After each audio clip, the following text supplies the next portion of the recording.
Democrats are blasting the twice impeached criminally convicted felon-in-chief Donald Trump for abruptly canceling this week's White House meeting with Democratic leaders Chuck Schumer and Hakeem Jeffries. The talks were supposed to hammer out a deal to prevent a government shutdown, but Trump dismissed Democrats' push for more health care funding as unserious and ridiculous and not worth the time. Jeffries fired back, calling Trump's statement unhinged and accusing him of shirking his responsibilities at a critical moment.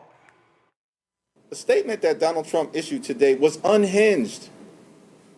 And it related to issues that have nothing to do with the spending bill that is before the Congress and the need to try to avoid a government shutdown. Nothing to do with transgender issues or any of the other wild things from the standpoint of what actually is under discussion in the context of this meeting. Leader Schumer and I sent a letter that we publicly released on Saturday that made clear what the stakes are for the American people. And it related to the Republican health care crisis, the attack on Medicaid, the attack on Medicare, the attack on the Affordable Care Act, the attack on our hospitals, nursing homes, and community-based health clinics, and the attack on medical research. Now, the deadline to avoid the shutdown is September 30th. And so we see all of this back and forth, back and forth, back and forth, back and forth, back and forth, back and forth. All right, let's get into it with our panel. Dr. Mustafa Ali, former senior advisor for environmental justice at the EPA, he joins us. Also, we of course have Michael Brown, of course, former chair of DNC Finance Committee, as well as DC Councilman, and we got Joe Richardson, civil rights attorney out of LA. All right, Michael, this is real simple. If I'm Schumer and Jeffries, all right, since your punk ass don't want to meet, y'all pass this bill. We ain't lifting a damn finger. That's what you do. It's absolutely what they should do. Frankly, they should have done that in March as well. We know what Senator Schumer, what route he chose to take. But absolutely, I mean, you have no choice. They being Republicans, control the House, the Senate, 1600 Pennsylvania Avenue, which is obviously the White House. So this is their shutdown if it happens. This is their crisis. They refuse to help people in need relative to health care. And frankly, from my standpoint, we, being Democrats, should have added aid to farmers, not just black farmers, but all farmers that are in dire straits because of these tariffs. So that should have been obviously the health care to save millions of people to keep their health care, but also some aid for farmers. But I know that's not in there now, but absolutely, if they don't meet the demands of Democrats, whatever happens, and it'll be their fault. No, damn that, Mustafa. I ain't giving the farmers shit, okay? You know why? Because Trump screwed them 4 years ago, and $25 billion in taxpayer funding went to them same damn farmers. And you know what them farmers did? They voted for Trump. So I'm gonna let their ass enjoy all his pain, and I'm gonna sit here and say, no, farmers ain't getting no bailout if regular, ordinary folk don't get a bailout. Damn that.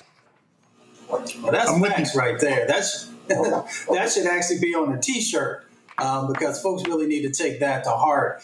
You know, Trump can't afford a government shutdown. You know, if we want to talk about it from an economic standpoint, you know, we have an economy that he pushed and pushed to get that interest rate cut because they understood the cliff that was coming and how the economy was trying to get traction. So I remember the 2018-2019 shutdown. We lost about $11 billion, our country did, when that shutdown happens. When he does these different types of things, thinking that he's actually hurting, you know, federal workers and others, he's actually just inflicting more damage onto the economy. So he needs to be really mindful about how he moves. The other thing that goes on when you have these government shutdowns is that it impacts tourism. Now, tourism is already down significantly in our country, and he is going to end up shutting down national parks and a number of other places that people visit.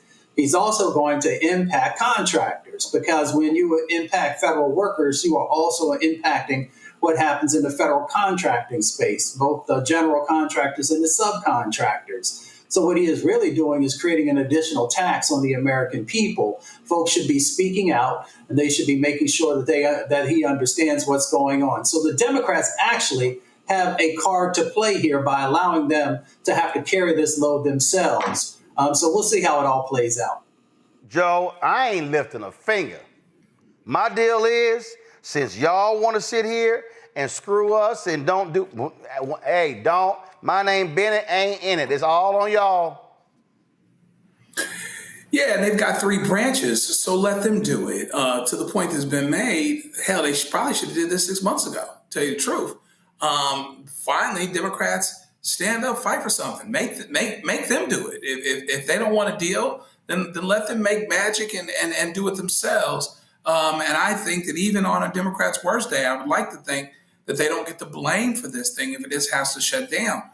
You know, somebody's got to stand up for those that are the least of us. There are some things that have gotten taken in these bills, and so much so, there have been there have been legislation that's been passed, and the things that were allotted under past bills have been pulled, okay?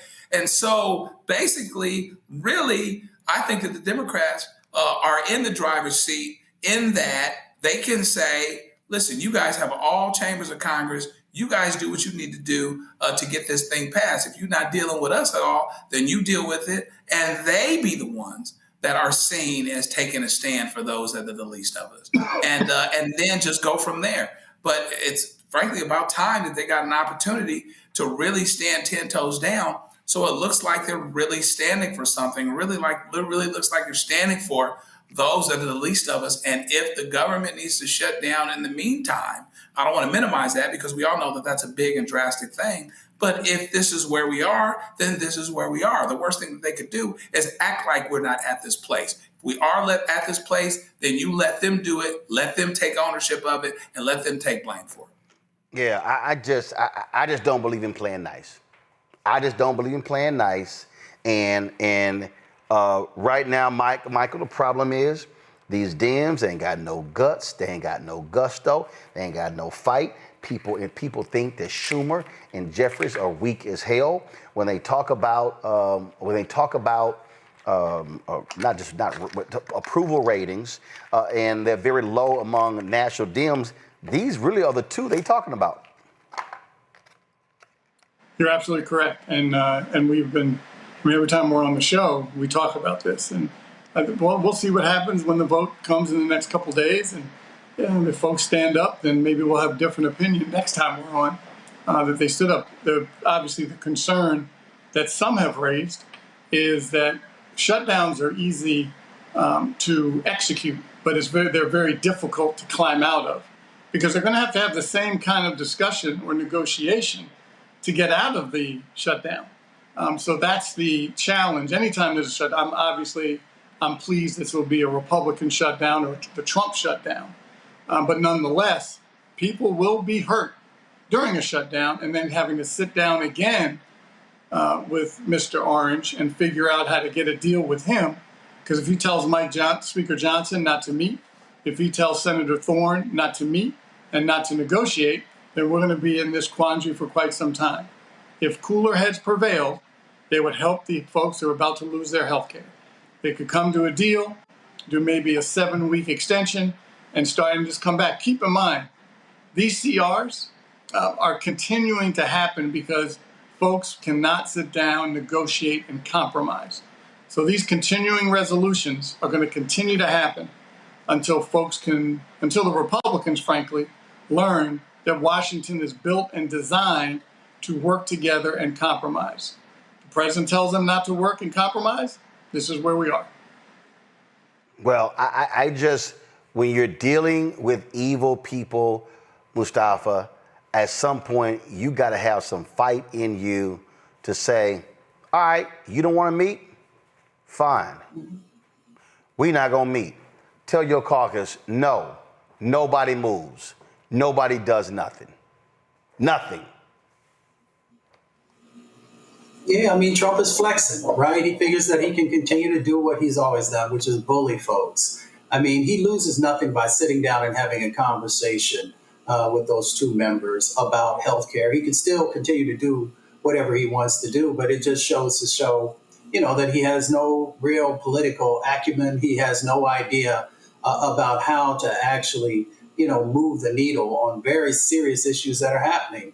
So folks should just knuckle up. If he doesn't want to do it, let him go ahead and carry the weight. The American folks will remember who was responsible for the shutdown, but they're also going to remember about these cumulative impacts of that's going on inside their lives. So whether it is, price of food, or it's healthcare, or the environmental issues that are going on, all these things land on Trump's doorstep, and he continues to pile them up. So let him carry the weight for this as well, because he has no idea how to actually help the American people, and that is based upon the actions that he has done, the pieces of legislation that have been of little benefit to the most vulnerable people and even middle-class folks across our country. Final comment, Joe. Yeah, ditto. Let them do it. Democrats need to work on their messaging anyway, okay? A lot of times we're on the right side of an issue, but the messaging is so poor. We're not going to get around the corner and get over the hump and across the finish line if our messaging isn't what it needs to be. Tighten up this messaging so people understand what's going on and people see it the way that it needs to be seen. And it's the way that aligns to truth. It shouldn't be so hard to make the messaging what it needs to be. Work on the messaging, sit tight, and let what comes. Hello, I'm Isaac Hayes III, founder and CEO of Fanbase, and I'm here with a very important message. We are at a turning point in the Black community where we must have equity in the apps we use that scale to billions of dollars. But this time, we own the infrastructure, we own the culture, and we shape the future. And Fanbase is the future. Fanbase combines the free functionality of Instagram, TikTok, and YouTube into an all-in-one platform built for the evolution of social media and monetization. With over 1.4 million users, that's real proof that we are shifting the conversation of tech ownership and equity for creators. So right now, I want you to go to startengine.com/fanbase and invest today. The minimum to invest is $399. That gets you 60 shares of stock in Fanbase at $665 a share. This marks a turning point in Black ownership of social media. If we don't take this opportunity to own social media right now, we will always be customers to our own creations. And that can't go on. So once again, go to startengine.com/fanbase and invest today. We must own the platforms where our voices live, our stories matter, and where our culture drives the world. Thank you.